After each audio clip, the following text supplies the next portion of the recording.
Sandal পিন্ধা আন্দোলনকাৰীয়ে চানমাৰীত মাটি কিনিলে কেনেকৈ? চেণ্ডেল পিন্ধা আন্দোলনকাৰী মানুহ এজনে যেতিয়া চানমাৰীত মাটি কিনে, অখিল গগৈৰ পত্নীয়ে কেনেকৈ বি বৰুৱাত পাইছিল চাকৰি?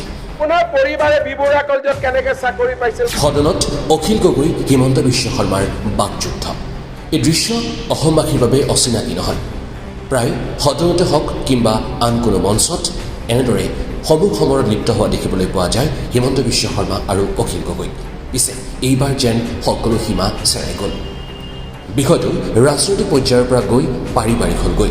ৰাজ্যৰ শিক্ষাখণ্ডৰ কথা ক'বলৈ গৈ অখিল গগৈ হিমন্ত বিশ্ব শৰ্মাক ক'লে যে তেওঁৰ শাসনকালত অসমত ব্যক্তিগত শিক্ষানুষ্ঠানৰহে জয় জয় ময় হৈছিল, আনকি তেওঁৰ পত্নীৰো আছে ব্যক্তিগত শিক্ষানুষ্ঠান। এই কথাতেই খৰ্গহস্ত হৈ পৰিল হিমন্ত বিশ্ব শৰ্মা। হিমন্ত বিশ্ব শৰ্মাৰ ওলোটা প্ৰশ্ন, আপোনাৰ দিনত স্কুল কমিছে, স্কুল বহা নাই, চৰকাৰী স্কুল। আপোনাৰ ঘৰত প্ৰাইভেট স্কুল হৈ গৈছে, আপোনাৰ ঘৰৰ মানুহে প্ৰাইভেট স্কুল খুলিছে। যেতিয়া কোনেও একো কৰিব নোৱাৰে, যেতিয়া এজন মতা মানুহ খুব দুৰ্বল হয়, তেতিয়া তেওঁ মাইকী মানুহক আক্ৰমণ কৰিব আৰম্ভ কৰে। আপোনাৰ মই যদি কওঁ আপোনাৰ পৰিবাৰে বি বৰুৱা কলেজত কেনেকে চাকৰি পাইছিল, মইতো আজিলৈকে কোৱা নাই। গতিকে ক'ব লাগে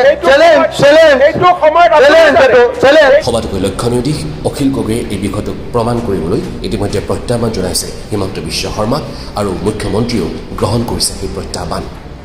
আগলৈ কি ৰূপ ল'ব এই বাকযুদ্ধই স্পষ্ট কৰিব সময়েহে। News desk 365।